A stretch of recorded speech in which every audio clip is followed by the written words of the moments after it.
নমস্কার, তাপসী রান্নাঘরে সকলকে স্বাগত। শুরু করছি নতুন একটা দিনে নতুন একটা ভিডিও। আজ আমি করব ভোলা মাছের ঝাল। এখানে আমি দেখুন 4টে ভোলা নিয়েছি। 4টে ভোলাতে আমার 400 গ্রাম ওজন আছে। এখানে 400 মাছ নিয়েছি। আমি মাছ ভালো করে কেটে ভালো করে ধুয়ে নিয়েছি। এবার এই মাছে আমি মেখে নেব নুন আর হলুদ। নুন দিয়ে দিচ্ছি,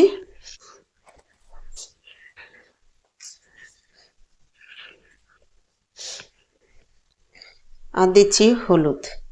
এভাবে একবার ভোলা মাছের ঝাল করে খেয়ে দেখবেন। তাহলে চলুন ভিডিওটা আমি শুরু করছি প্রথম থেকে শেষ পর্যন্ত। সঙ্গে থাকুন, দেখতে থাকুন। আমি মাছে নুন আর হলুদটা ভালো করে মেখে নিচ্ছি।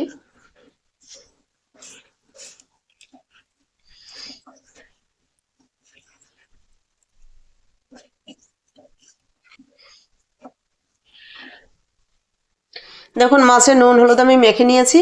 এবার আমি মাছটা সাইডে রেখে দিচ্ছি।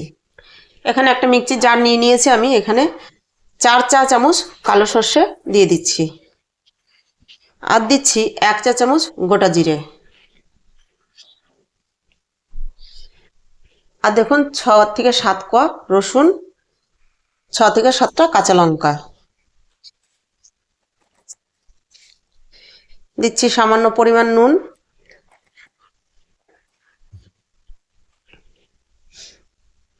সামান্য একটু হলুদ। এই দিয়ে এবার আমি সর্ষেটা পেস্ট করে নেব, একদম মিহি একটা পেস্ট করে নেব। আর এই যে নুন আর কাঁচা লঙ্কা হলুদটা দিয়েছি, এবার যদি আমি সর্ষেটা পেস্ট করি সর্ষেটা তিতো লাগবে না। আর না হলে কিন্তু সর্ষে পেস্ট করলে সর্ষে তিতো লাগবে।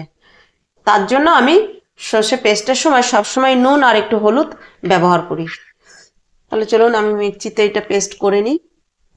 কড়াই বসিয়ে দিয়েছি, গ্যাস জ্বেলে দিয়েছি। এবার দিয়ে দিচ্ছি আমি তেল মাছ ভেজে নেওয়ার জন্য। এখানে আমি 1.5 টেবিল চামচ তেল দিয়ে দিয়েছি। এবার তেল গরম হলে তারপরে আমি মাছ ভেজে নেব। এখন তেল গরম হয়ে গিয়েছে। এবার দিয়ে দিচ্ছি আমি নুন হলুদ মেখে নেওয়া মাছ।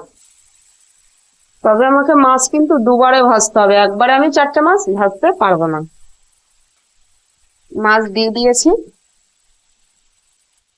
মাছ আমার 1 পিঠ ভাজা হয়ে গেছে। আমি এবার উল্টে দিচ্ছি। দেখুন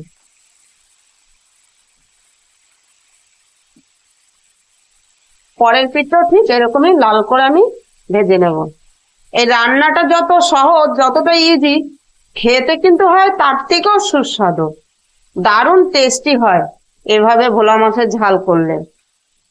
আর আমার ভিডিওটা যদি আপনাদের ভালো লাগে, লাইক কমেন্ট সাবস্ক্রাইব করবেন, আর পাশে থাকা বেল আইকনটি অন করে নোটিফিকেশনটি অন রাখবেন। যখন আমি এরকম নিত্য নতুন ভিডিও দেবো সবার আগে পৌঁছে যাবে আপনাদের কাছে। তাহলে আমি মাছটা এভাবে লাল লাল করে ভেজে নেব। দেখুন যে সরষেটা বেটে নিয়েছি তার থেকে 3-4 চামচ সরষে আমি তুলে রেখেছি, কারণ এটা আমার লাগবে না। এটা আমি স্টোর করে এখন ফ্রিজে নর্মাল টেম্পারেচারে একটু সাদা তেল দিয়ে দিয়েছি 1 চামচ, দিয়ে আমি রেখে দেব।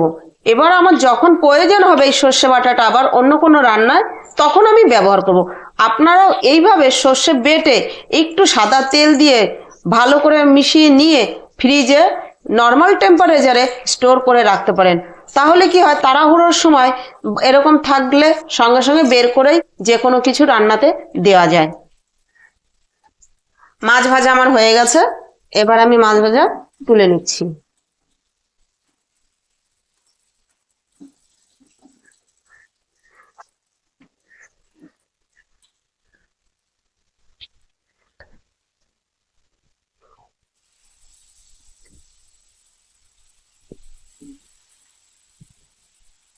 দেখুন বাকি মাছগুলো ভাজা হয়ে গেছে। বাকি মাছ দুটো আমি তুলে নিচ্ছি।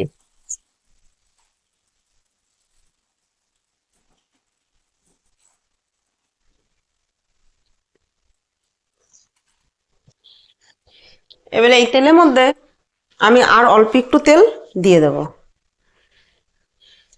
1/2 চামচ।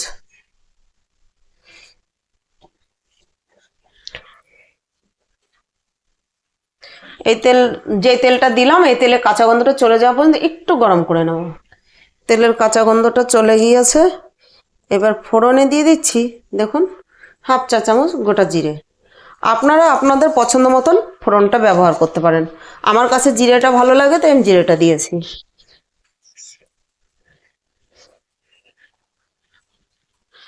ফোড়নটা হয়ে আসা পর্যন্ত আমি কয়েক সেকেন্ড একটু নেড়ে নিচ্ছি।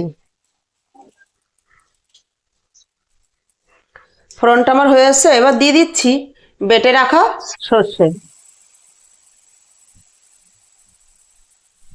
সর্ষেটা দিয়ে একটু নেড়ে নিচ্ছি।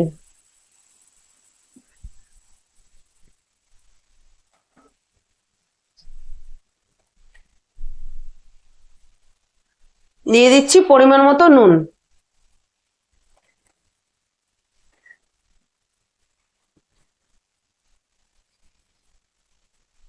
দিয়ে দিচ্ছি পরিমাণ মতো হলুদ।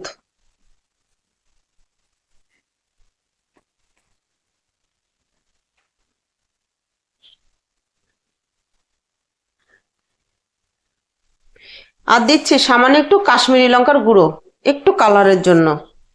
দিয়ে আমি একটু ভালো করে মিশিয়ে নিচ্ছি। 1 মিনিট একটু নেড়ে চেড়ে নেব ভালো করে।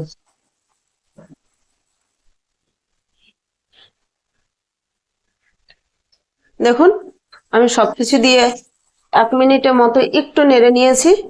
উপর থেকে কিন্তু আমার তেল ছেড়ে এসছে। এবার আমি দিয়ে দেবো যে বাটিটায় যে সর্ষে বেটে রেখেছিলাম সেই বাটিটা ধুয়েই 1 বাটি জল, আর একটু জল আমি দিয়ে দেবো। আমার পরিমাণ মতো আমি জল দিয়ে দিচ্ছি। দেখুন আমি আমার পরিমাণ মতো জল দিয়ে দিয়েছি। দিয়ে এবার আঁচ করে দেবো মাঝারি। আর মশলাটা যখন কষাচ্ছি তখন কিন্তু একদম লো করে দিয়েছিলাম, এখন মাঝারি আছে আমি ঝোলটা ভালো করে ফুটিয়ে নেব। দেখুন ঝোল আমি 2 থেকে 3 মিনিট ভালো করে ফুটিয়ে নিয়েছি। এবার দিয়ে দিচ্ছি আমি মাছ।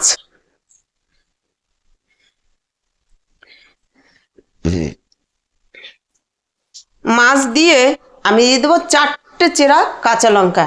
এই যে যে 4টে চেরা কাঁচা লঙ্কা দিয়েছি, এই কাঁচা লঙ্কাটার সেন্টটাতে না এই মাছের যে ঝালটা হবে এই ঝালটার টেস্টটাই একটু আলাদা করে দেয়। কাঁচা চেরা লঙ্কারে দেখবে আলাদা একটা সেন্ট আছে, সেই সেন্টে এই সেন্টটা করে খুব সুন্দর।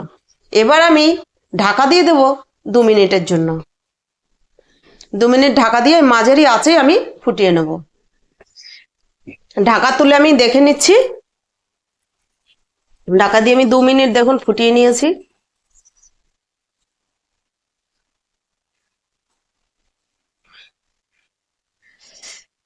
এবার আমি দিয়ে দেবো উপর দিয়ে কুচিয়ে রাখা ধনেপাতা।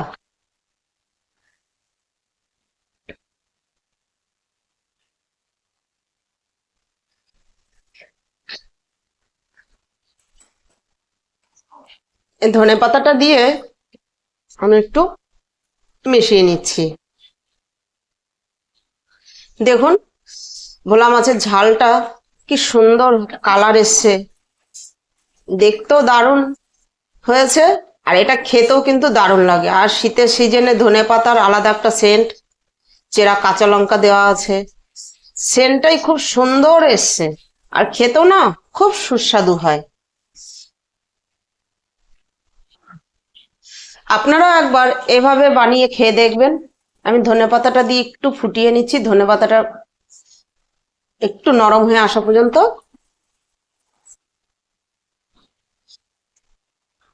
দেখুন উপর থেকে তেল ছেড়ে এসছে। এবার কিন্তু আমি এটা নামিয়ে নেব। আমি গ্যাস অফ করে দিয়েছি, এবার আমি নামিয়ে নেব।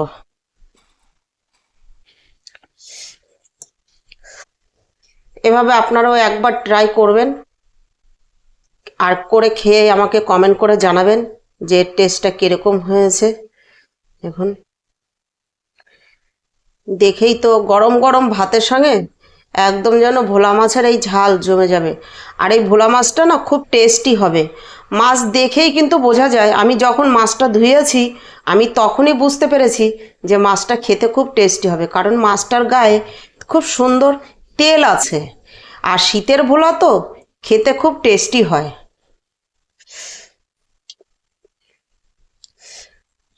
তাহলে ভিডিওটা আমি আজকে এখানেই শেষ করছি। ফিরে আসব নতুন একটা দিনে নতুন একটা ভিডিও নিয়ে।